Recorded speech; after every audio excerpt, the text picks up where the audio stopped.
Om Shanti. Good morning. आज मीठे बाप दादा के 29/8/2023 के अनमोल महावाक्य सुनते हैं। मीठे बच्चे, श्रीमत पर ज्ञान का चंदन घिसना व पवित्र बनना ही स्वराज्य लेना है। तुम पवित्रता की प्रतिज्ञा करो तो सूर्यवंशी घराने का तिलक मिल जाएगा। प्रश्न: तुम बच्चों को राखी कौन बांधता है, तिलक कौन देता है और मुख मीठा कराने की रस्म क्यों है? उत्तर: तुम्हें बड़ी मम्मी ब्रह्मा बाबा बड़ी मम्मी राखी बांधती है, पवित्र बनाती है। जब तुम पवित्र बनने की प्रतिज्ञा करते हो तो बाप माना शिव बाबा स्वराज्य का तिलक लगाते, टीका लगाते। मुख मीठा कराना अर्थात सर्व वरदान दे देना। बाबा ने स्वराज्य के तिलक के साथ साथ सर्व वरदान दे दिए हैं। इसी की रस्म यादगार में चली आती है। रक्षाबंधन में हम तिलक लगाते, राखी बांधते और मुख मीठा करते हैं। गीत है इधर मोहब्बत उधर जमाना। ओम शांति। भगवान वाच। अच्छा, भगवान का नाम चाहिए क्योंकि भगवान का एक ही नाम होता है। मनुष्यों के तो अनेक नाम होते हैं। जैसा शरीर धारण करते जाते हैं नाम बदलता ही जाता है। शरीर तो जरूर सबको है और जन्म मरण में भी आते हैं। मोहब्बत भी बहुतों से होती है। चाचा, मामा, काका, गुरु, गोसाई आदि ढेर से मोहब्बत होती है। कितने संबंधी है? अब यह एक संबंध है। वह अनेक संबंध तो नीचे ले आते हैं, गिराते ही रहते हैं। यह एक ही संबंध है, ऊंचते ऊंच। यह ऊंच ही ले जाते हैं। अभी तुम जो आत्माओं की मोहब्बत लगी हुई है एक परमपिता परमात्मा से, वह तुमको बहुत ऊंच ले जाते हैं। वह है ही परम धाम में रहने वाला। यह तो निश्चय है ना। अगर कहे पता नहीं तो तुम आए कहाँ से? ऊपर से ही आए हो ना। तुम भी असल में ऊंचते ऊंच परम धाम मूल वतन में रहने वाले हो। बीच में है सूक्ष्म वतन और यह है स्थूल वतन। बरोबर तुम यहाँ वहाँ से आए हो, माना परम धाम से आए हैं। भिन्न भिन्न नाम रूप लेते हो। अब 84 जन्म पूरे किए, अब फिर हमें वापस घर जाना है। अब तुम्हारी मोहब्बत बाप से है। जानते हो हम माता पिता के सन्मुख बैठे हैं। यह भी जानते हो पहले पहले हमको पवित्रता की राखी बांधते हैं। बाबा कहते हैं बच्चे, इस काम महाशत्रु को जीतो, माया रावण पर जीत पाओ, इसके लिए पुरुषार्थ करना है। अंधश्रद्धा की तो कोई बात नहीं है। जरूर बाप को याद करना पड़े। बाबा कहते मैं ब्रह्मा द्वारा तुमको राखी बांधता हूँ। इसको कहा जाता है राखी बांधने का उत्सव, पवित्रता की प्रतिज्ञा करने का उत्सव। फिर क्या होता है? मैं स्वराज्य पाने का टीका दूंगा, शिव बाबा बोल रहे हैं। ये बाप तुम्हारे सन्मुख बैठे हैं। तुम जानते हो पवित्रता के लिए ही तकलीफ सहन करनी पड़ती है। तुम्हारे मित्र संबंधी आदि सब दुश्मन बन पड़ते हैं। बाबा तुम्हें डायरेक्ट कहते हैं बच्चे अब पवित्र बनो। बेहद का बाप शिव बाबा आकर के तुमको सच्चा स्वराज्य देते हैं। आत्माओं को राजाई मिलती है, अभी आत्माओं को गदाई है। राखी पर्व को राखी उत्सव नहीं कहेंगे। क्यों नहीं कहेंगे? क्योंकि उत्सव में तो बहुत बड़ा शादमाना होता है, खर्चा होता है। इस पवित्रता के राखी बांधने में कोई खर्चे आदि की बात नहीं है। बाबा खुद कहते हैं बच्चे मेरे से प्रतिज्ञा करो, फिर तुम स्वराज्य पाएंगे। स्वराज्य का टीका खुद बाप बैठ देते हैं। बच्चों को बाबा ने साक्षात्कार भी कराया था। वहाँ कैसे बाप ही बच्चों को तिलक दे करके अपने तख्त पर बिठाते हैं सतयुग में। तो जो सूर्यवंशी बनेंगे ना, वही गद्दी पर बैठेंगे। माँ बाप ही बच्चे को राज्यभाग्य देते हैं, समझते हैं बच्चा ही गद्दी नसीब बन जाएगा। तो प्यारे बाबा कहते हैं यह बाप भी तुम आत्माओं को ज्ञान अमृत से बाप आकर के साफ करते हैं। ज्ञान अमृत कोई जल नहीं है।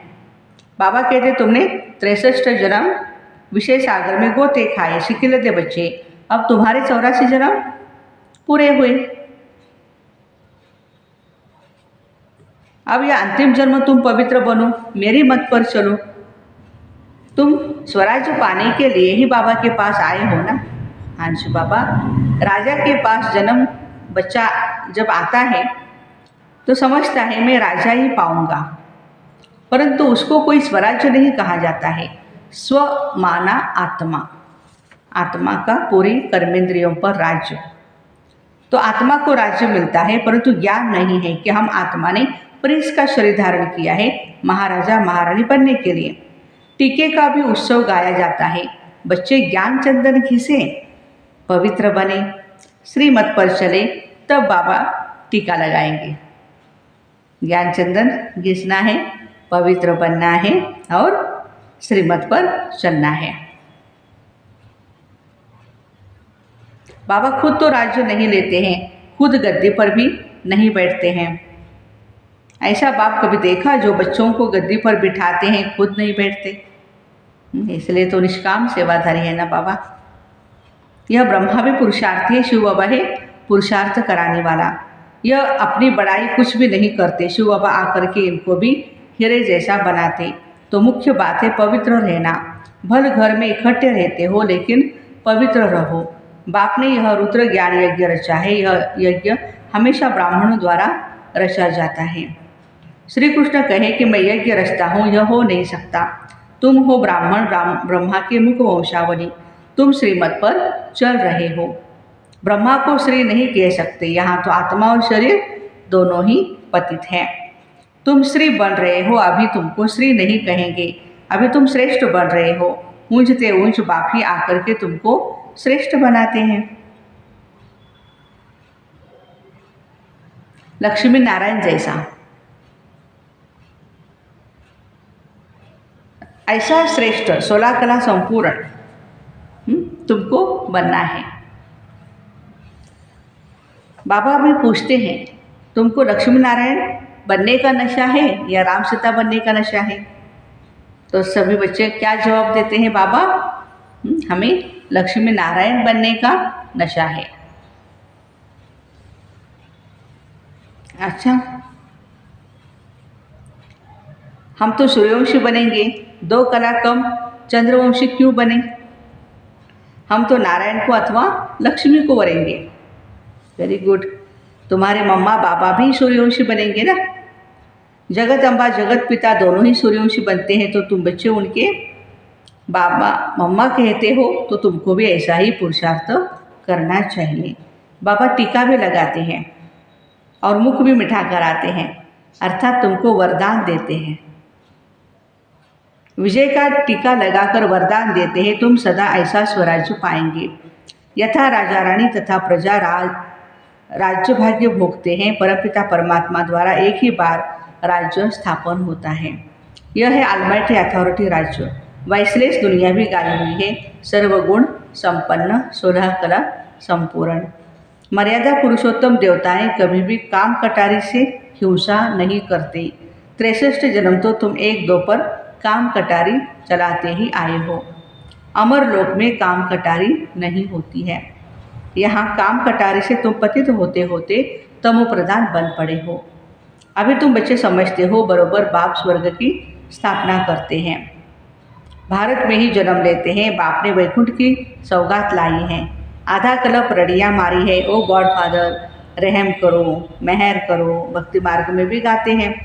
सतयुग में थोड़ी ही रड़ियाँ मारेंगे, यहाँ तो सदैव सुख है। दुख में सिमरण सब करे, सुख में करे न कोई। अनेक प्रकार के दुख होते हैं ना, देवाला मारते हैं तो कितना दुख होता है, बीमारी आदि होती है तो दुख होता है ना। स्वर्ग में दुख का नाम निशान नहीं है।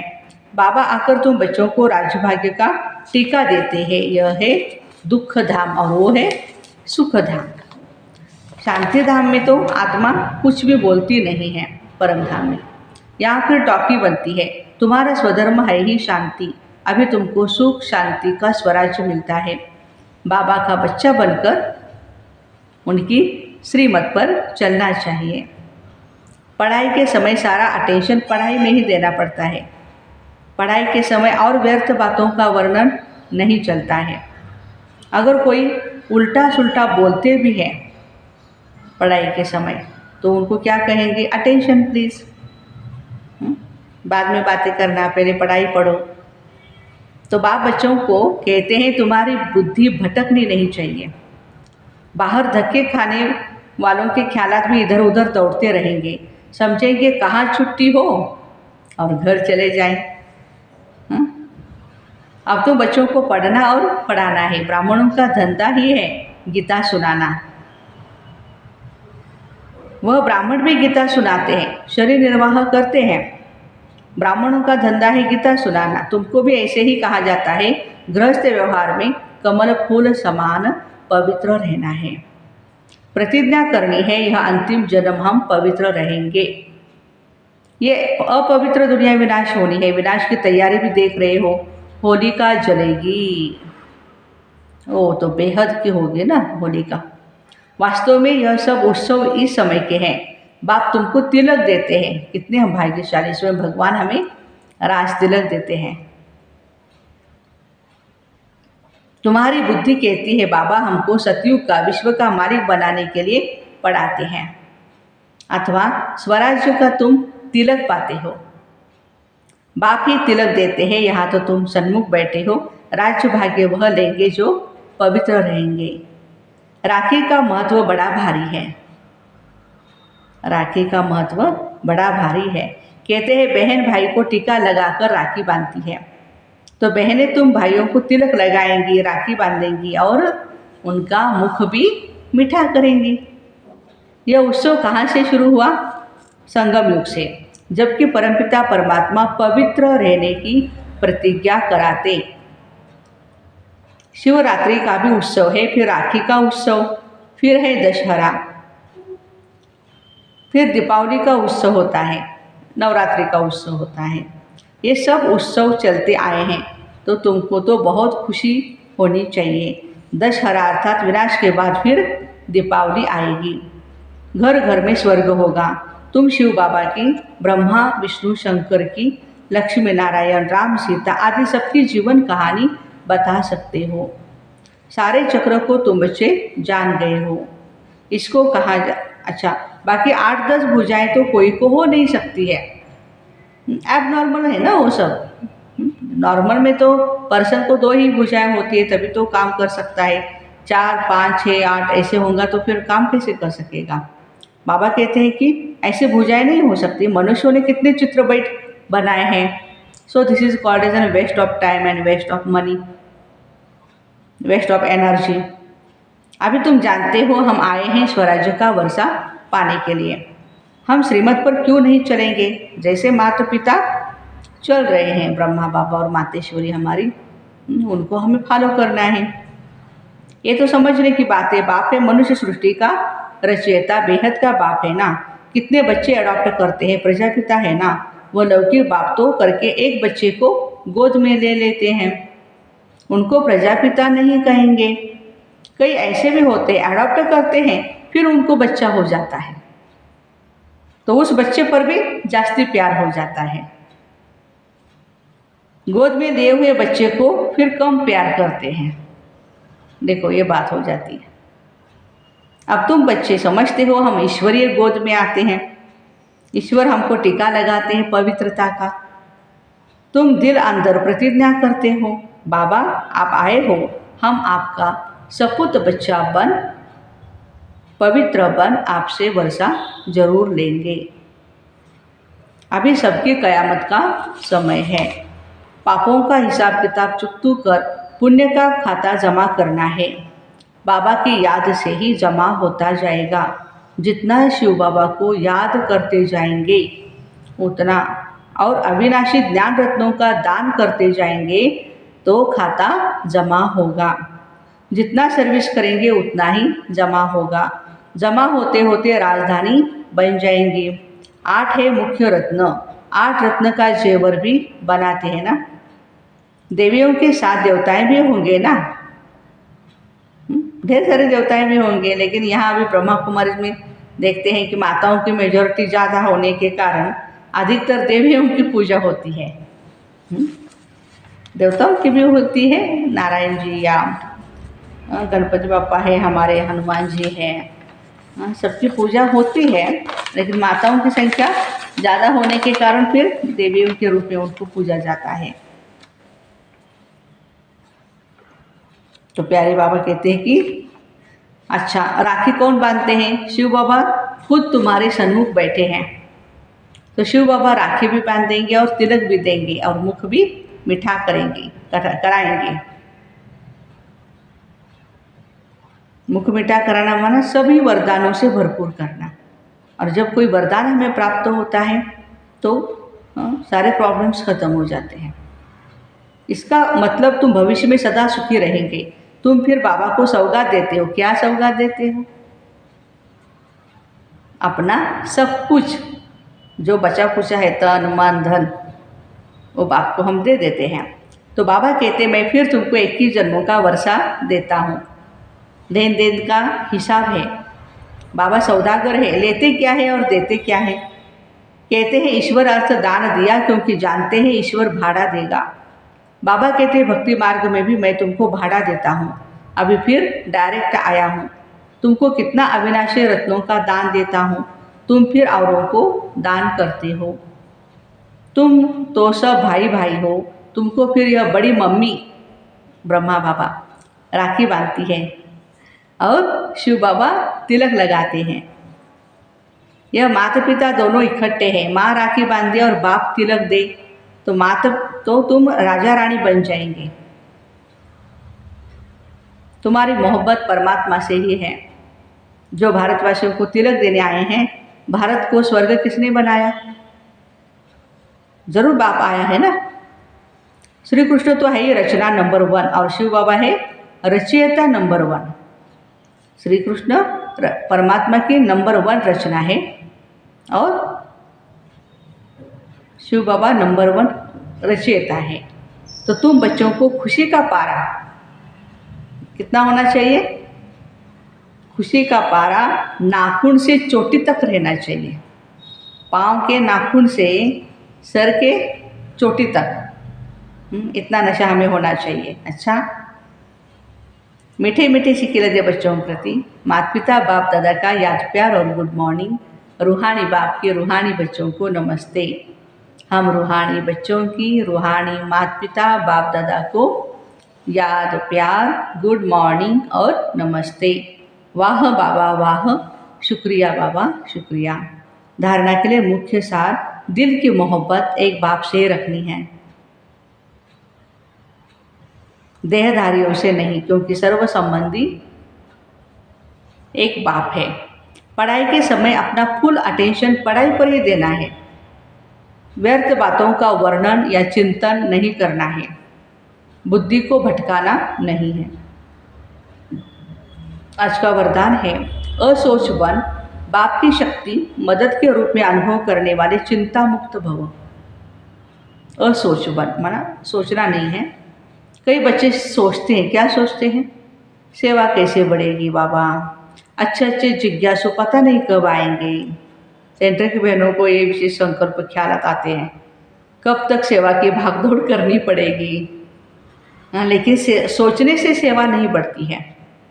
असोच बन, बुद्धि को फ्री रखो तो बाप की शक्ति मदद के रूप में अनुभव करेंगे।